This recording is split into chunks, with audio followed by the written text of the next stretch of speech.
guys! Hello. So, we are called Unconventional Pillow Talk, and my name is Robin. My name is Gustav. I am a teacher, I'm 25 years old. And I am an engineer and I'm 26 years old.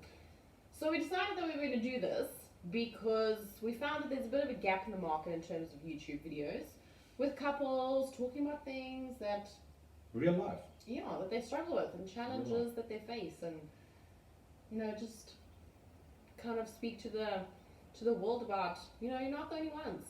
Yes. Because sometimes we feel like that. Yes, we totally do. And the other thing is we're going to take on different topics. Some of them are going to be harder than others. And today's topic, what's today's topic, though? So today's topic is the transition from varsity life, so college, to working life. And we want to talk about how that's been hard and fun and crazy and difficult, but yeah, and we're actually in the perfect place to talk about these things because we have friends that are doing every kind of different type of life that you could imagine. Yeah. For example, we have married friends. yes, or that recently got married. Yeah. We've got friends that are having kids at the moment, or like on their second child. My best friend's gonna have his second child at some point, and we have friends who are still studying. We have friends who are just recently engaged. We have us who have just recently moved in together. yeah, we're just basically figuring life out at the moment. I feel like we're taking everything very slow. We don't want kids or marriage or anything like that anytime soon. We're basically just we're chilling it out. Figuring it out for ourselves. So we're going to start with varsity. So I want to talk about my varsity experience first, and then Gustav's going to go on and talk about his varsity experience, and then we're going to talk about how we struggled or managed to go from that stage to being part of the working class. Yeah. So I started varsity straight out of school. I think Gustav did as well. Yeah. Straight out of school, we both started varsity.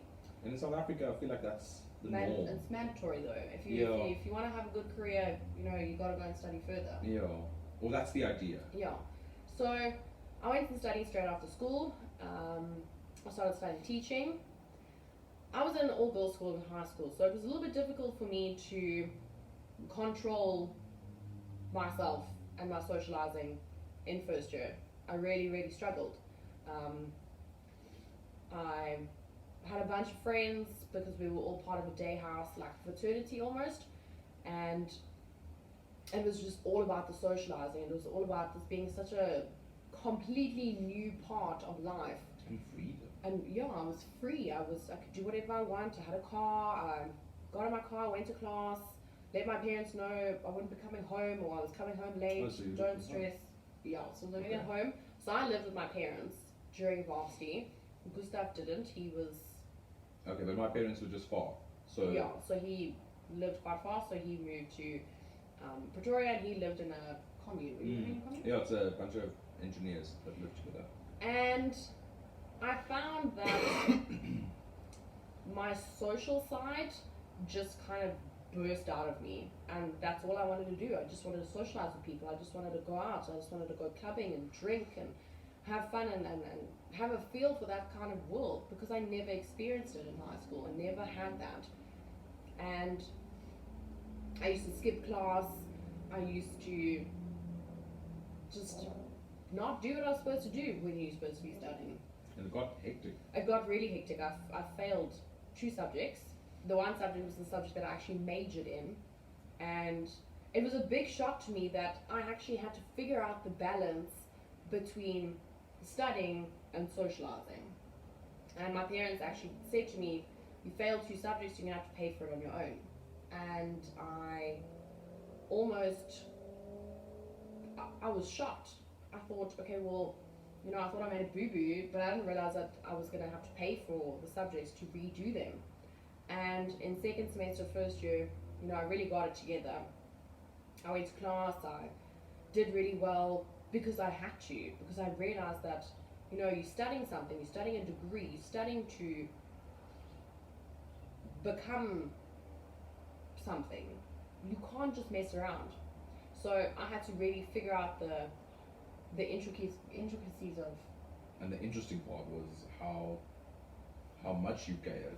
I mean, they were at a place where on a Wednesday morning, not the clubs, but the bars would open at 11. Yeah, bars would open at 11. They'll be there at 10 having breakfast. Yeah, and then we would just start drinking, and it was Class. It was crazy. Mm. Like if I look back now, I'm like, oh, that's so stupid. You know, you could do that on weekends, or if everyone had a Friday off, which was actually quite normal. Yeah. We all had a Friday off, and then we all just went and, you know, had lunch and started drinking. There were always specials, always. So buy one get one free, shots half price, this that, and it was all just very overwhelming for me because I never did that. I was always like the goody two shoes girl in high school. You know, did well at school, did my homework, never got in trouble with teachers. And then Varsity, I was just like, woo, this is so much fun. And then I got the shock of my life. But I think that needed to happen. I needed to be like, yes, okay, you know, this is important. You gotta socialize on weekends, go to class during the week. And I feel like people don't understand that Varsity itself can be hard, like tests and all of that. But there are some things that people pretend about at Varsity that they say that's difficult, which is not. I'd say the most difficult part of Varsity is managing social with discipline. But in general at Varsity, you have a lot more time than you normally would, like in life, which I also think is a good thing because you kind of have time to figure out who you are. Yeah. But you have so much time, you have so little money, unfortunately, that you have to make do, and it's just the perfect setup to be a kaiergat, in translation, social butterfly, and the hard part of Varsity is balancing the two, I'd say. Yeah, but I feel like in every phase of your life, you've got to figure it out. You have to be thrown in the deep end and be like, okay, you know, if you go this way, this is how it's going to happen. So if you're going to socialize, you're going to fail class or modules. And if you go this way, you're going to be extremely disciplined. At some point, you're going to burn out. So you got to figure out a good in-between balance. Yeah, because that's my story that she's talking about there. So mine was totally different. I studied engineering. Everyone told me how difficult it's going to be. I struggled in high school to get the marks I needed to be able to qualify to become an engineer. And to be honest, I didn't even know that I wanted to become an engineer. It was sort of something that I wrote an aptitude test, and I had no idea what I wanted to become after school. So engineering just made sense for the way I think.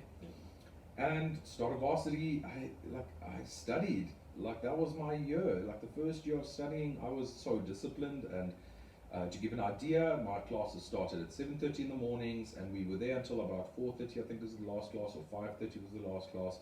Was there the whole day, and I went to the library in the hours between. But I was also young, and in high school, everyone tells you how you should be, and then you just do what they say because you're almost like scared of becoming a failure. Because a lot of people in my family went to university but they failed and they didn't continue their studies, and everyone just harped on the idea. So I really wanted to work hard, so I did.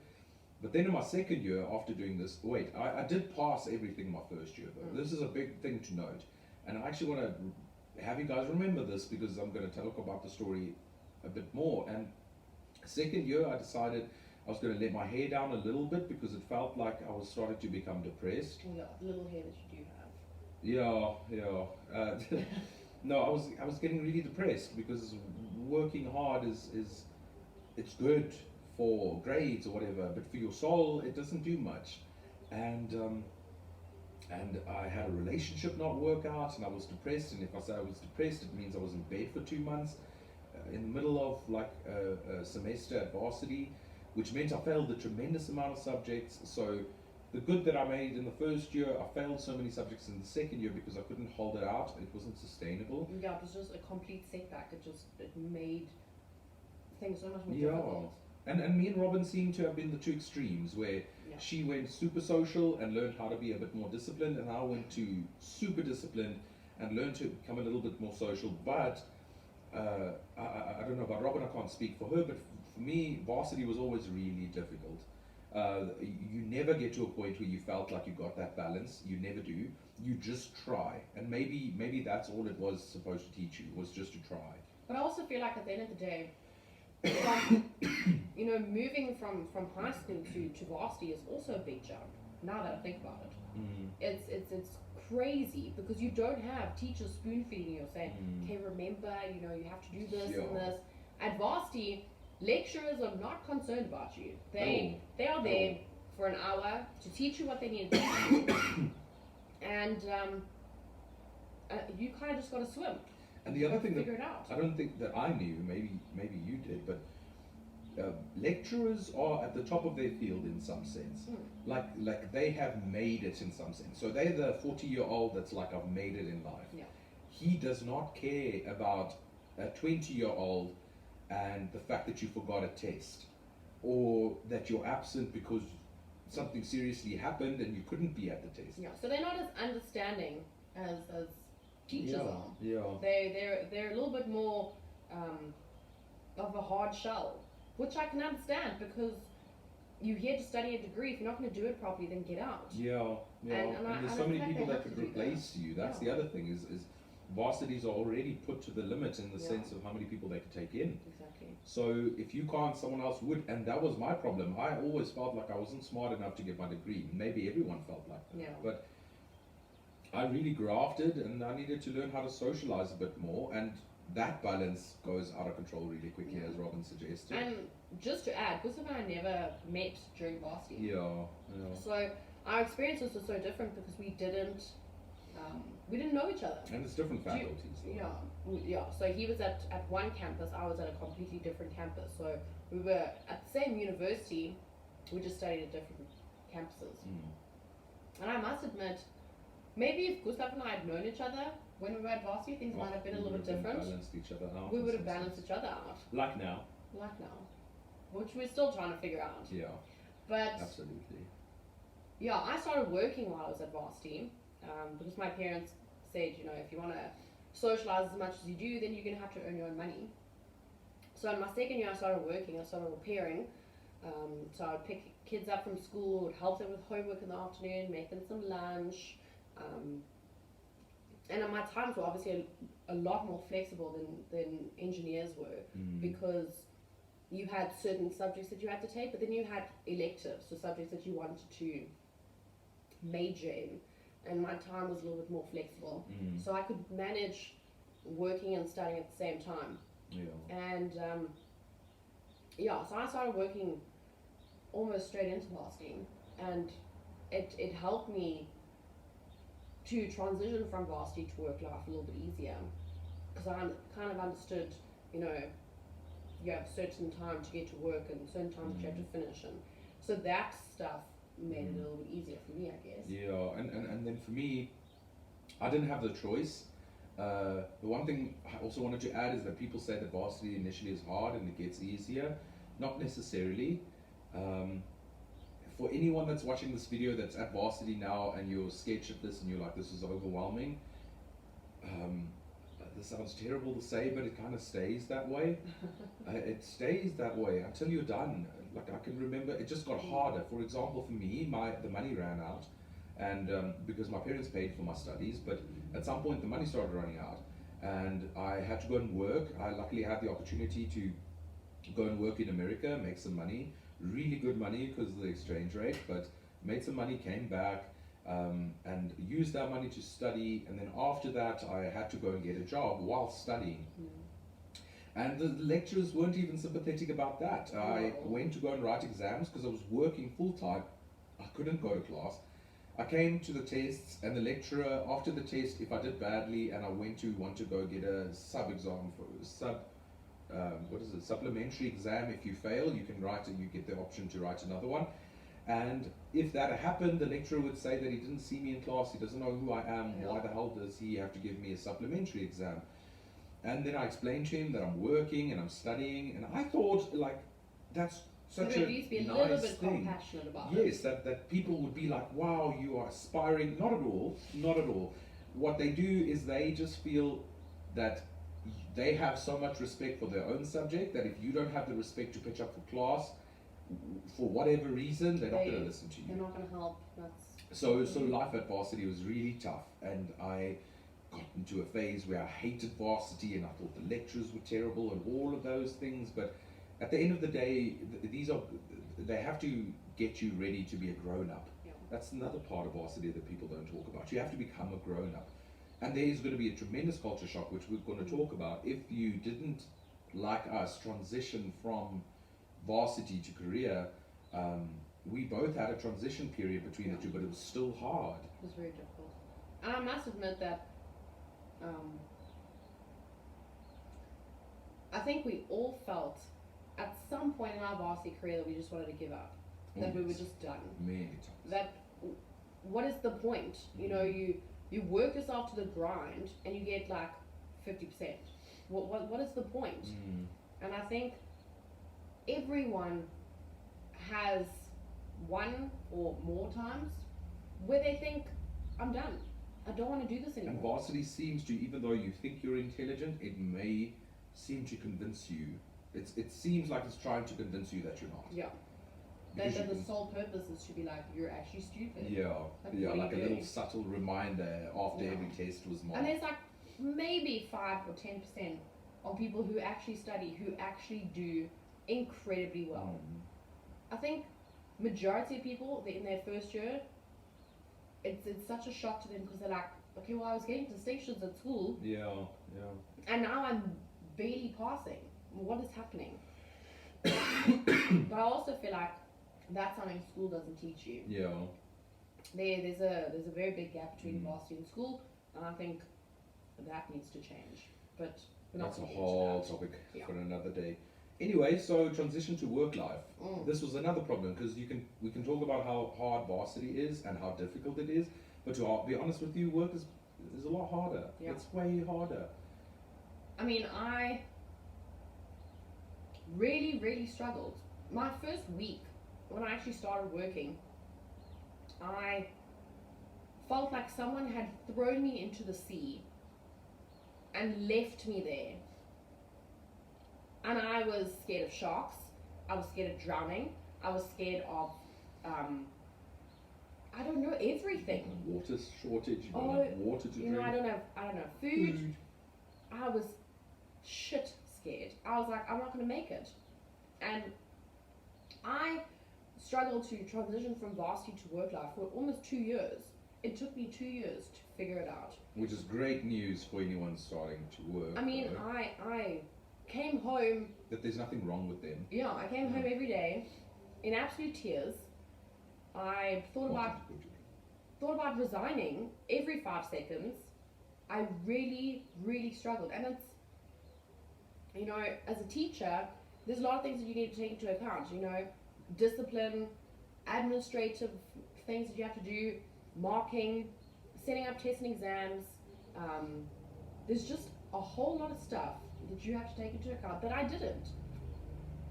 And then things that people didn't know, like teachers do way more. I actually think that they are done a disservice because generally in society, we don't know how it is in other countries, but in our country people look down on teachers, not look down on them, but think they don't work that hard because they have a job. Teaching is not a half-day job.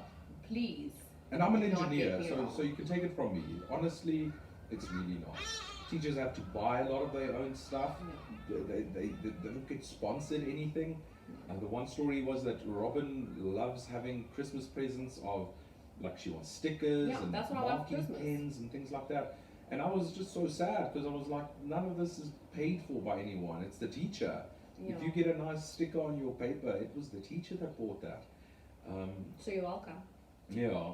So it's crazy how much goes. Oh, stapling tests, putting tests together for the teachers or for the kids to mark.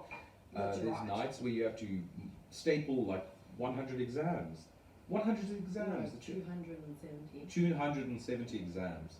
That I eventually also had to help staple, so it was a bit of humble pie for me as an engineer, stapling high school kids' tests. So whoever got my tests, well, I hope the stapling was done well, firstly, and then secondly, you're welcome.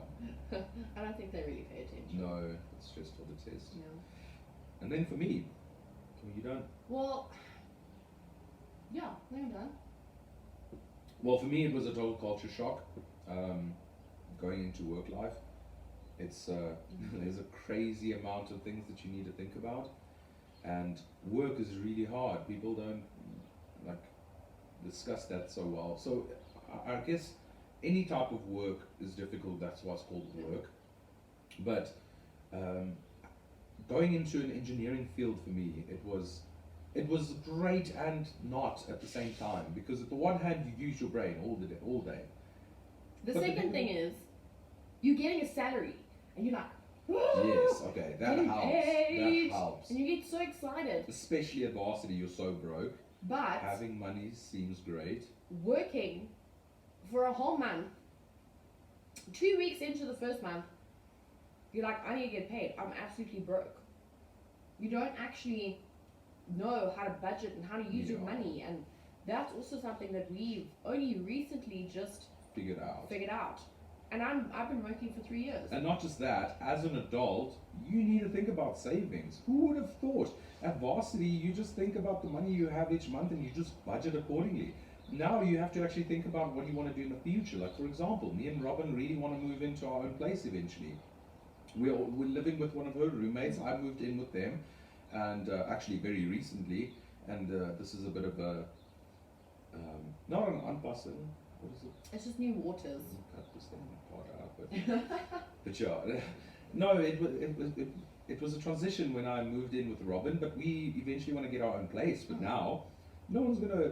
There's no couch if you don't buy the couch. There's no fridge if you don't get a fridge. There's no food if you don't go buy groceries. And kettles and anything that goes wrong, you don't think about paying for them, because you could just phone your parents and say there's something wrong. But you have to make sure that your tires are sorted in your car and that it doesn't break down, and everything is so expensive. It's insane. It seems like it isn't, but it adds up really quickly. We go grocery shopping and we're like, that is insane. That it can't be that expensive. And then you just realize that, unfortunately, this is what our parents had to deal with. They had to be like, oh my word. Because I mean, when you start working, you have to get your own medical aid, your own car insurance, you have to pay your own rent, you have to buy your own groceries, utilities. You have to pay for your own petrol, you have to pay for water and electricity. It's there's just so much, and it really overwhelms you. And no one teaches you about the tax man either. You only find that out when you start working. I feel like they should do that in school. They really should. They really should. You know, in teach school you about tax. Why? What can you do about tax? No, they do. In like business studies. But I'm saying, like, they need to teach you how to do your taxes, or you know, take your tax returns, or you know, how do you apply for medical aid? You know, and what to look for. And things like that. And life insurance, why? Funeral plans, why? Investments. Policies. Pension. It's just crazy. The list just goes it's on crazy. and on and on. And then it's a complete shock to your system to start working. Because then your parents are like, okay, you can go now, you're on your own. And you just have to figure it out. So then the logistics about, I think it's called the logistics of the work life, but the other idea that you have to take into account when you start working is you are stuck. From 7 in the morning till 5 in the afternoon, you're somewhere else. Yeah. You're not doing anything about your dishes. You're not doing anything about the clothes that you need to wash, or shirts, collared shirts you need ironed. You don't do any of those. Oops, I'm just going to take my flip-flops off. You don't do any of that stuff. No. So that means between 5 o'clock in the afternoon and 10 o'clock when you go to bed, that's 5 hours. In those hours, we have to bond and have some time for us. We need to exercise, we need to eat, we need to shower, we need to prep whatever needs to be prepped for the next day. And you kind of need to relax a little bit because you've been working the whole day. And 5 hours seems like a long time, but really isn't. It's not. It goes by in a flash. And you can literally plan out a schedule, and you guys are going to get demotivated when we do that, but it's like, get home at 5, sit and just have a little chat about the day for 15 minutes, start running at 5:30, come back at 6, then we start making food. We eat by 7 if we're lucky. Sometimes it takes a little bit longer. There's a whole debate about how long I take to cook and how long Robin takes to cook. It's a whole can of worms that we're not going to open today. And after that, it's showers and washing the dishes, because we absolutely hate having the dishes standing there the next morning, because then whoever gets home first that's your baby. Yes, and it takes more time out of that day's 5 hours though. So that's the other problem, is if you leave dishes, you can be like, okay, I have a little bit more time today, but I'm screwing myself tomorrow. Yeah. So you just do them every evening after eating. And the other thing that we really, really struggle with is in the mornings, or I personally do. Oh. So I'm not a morning person. You know, I'm like a little wildcat. Don't pet me in the morning. It comes down to the fact that we get out of bed at 5:30. We have to be out of the house by 6:15. Traffic. And in that time, we don't really communicate. We don't really talk. It's morning. How did you sleep? That's as far as it goes. You just get And ready. then we leave and kiss goodbye, and then we both get into our cars and go to work. That time is the absolute worst time of being an adult. Yeah. It really is. And you have no choice in the matter. You just have to get ready and go. And even if you've had 8 or 9 hours sleep, it still sucks. Yeah. You still want to stay in bed, and it's now winter in Pretoria. Yeah. And it's we 2 degrees are- outside, It's so it's cold. horrific. I don't want to do it. No, it is really difficult. And we realized that if you don't make time for your partner during the week, then your relationship starts to almost deteriorate. So you have Well, not deteriorate, but You know, drift. yeah, and That's it's- a drift. you have more fights, and there are more things Oh, that you that's argue true. about, and it's petty things. It's not. And it's actually both partners actually just need a little bit of love. Yeah, we just They want a actually little want bit of some attention. Like, you know cuddles what, you're doing a good job. Like, I'm proud of you. And sometimes we forget to do that. Sometimes we just forget to give each other attention because we're so caught up in our work lives that everything else just seems. And at work, everything has to revolve around how much you can get done and what. So it's hard to deprogram that. When you get home, you can still think about work. I actually struggled with that significantly as well, now that I think about it. 'Cause when I got back, she kept having to tell me, listen, leave work at work. Yeah. Come home and leave the headaches or the frustrations or the stress about how tasks need to get done or deadlines or whatever, leave them there and come home and just be here. And separating the two is another big Yeah, lesson. but unfortunately, I can't do that as a teacher. I have to bring my work home. I have to mark. I have to bring my laptop so that I can, put marks in my mark sheets, or I have to do that. Actually, I can't. You don't even have that luxury. Yeah, and I mean during marking season, I've literally been marking from 7 o'clock in the morning to 11 o'clock at night. It's insane. It's more than 12 hours. Yeah, it's crazy. And someone has to pick up the slack, just so you know. Yeah. So if you date a teacher, think twice, because you're gonna have to be picking up the slack. so, but we actually have a good balance in terms of that. No, we do. Which was just forced to figure it out. Yeah, I mean Because life happens. when I'm on holiday, when I have school holidays, I pick up the slack because he's still at work. So then I'll do the dishes and I'll cook and I'll go and buy the groceries. So There's we a kind of quid pro alternate. quo. Yeah.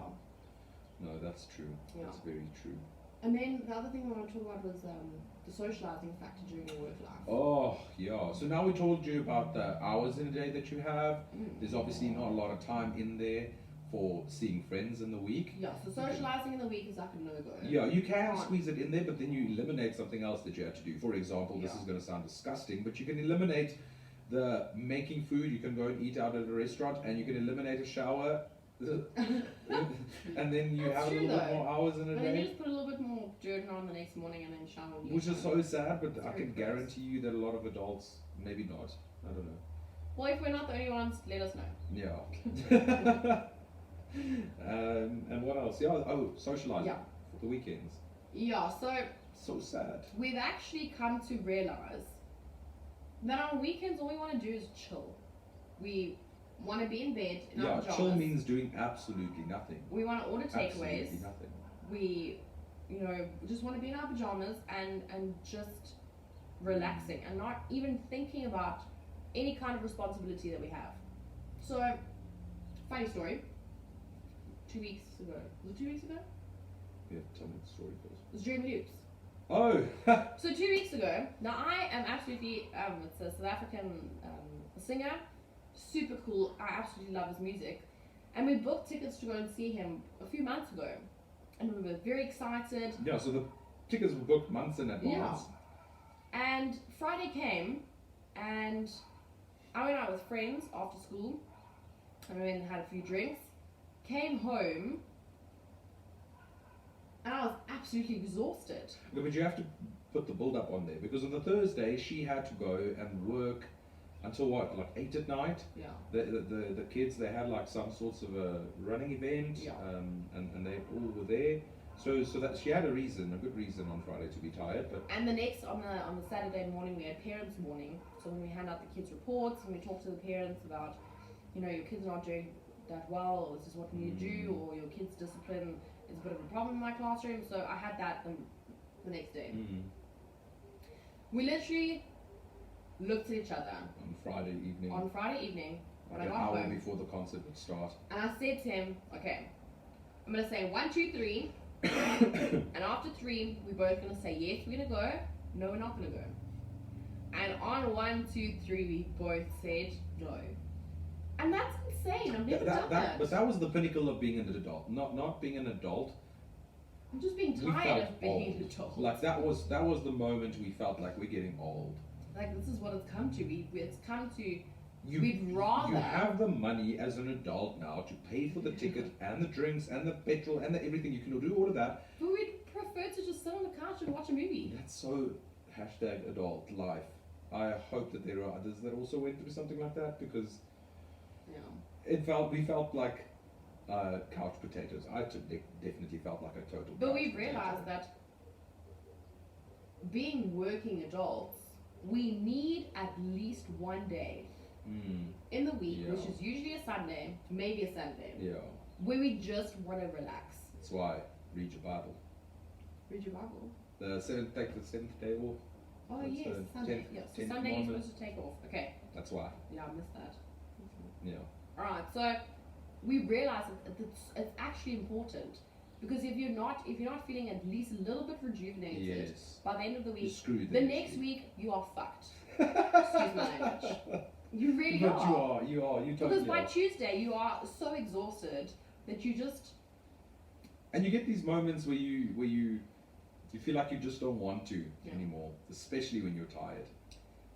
So that's us, guys. That's the transition from varsity life to work life. So this was really fun. Yeah. And We're really excited. we're planning on doing a video every week. Yeah. And about different topics. One particular topic I'm looking forward to is we have a top 5 worst arguments and top 5 silliest arguments. Yeah, but I feel like they need to get to know us a little bit better. Yeah. So Alright. this is us. This is Unconventional Pillow Talk. I hope you guys like the videos. Yeah, give us a like and a thumbs up. Cheers, guys. Cool. Bye.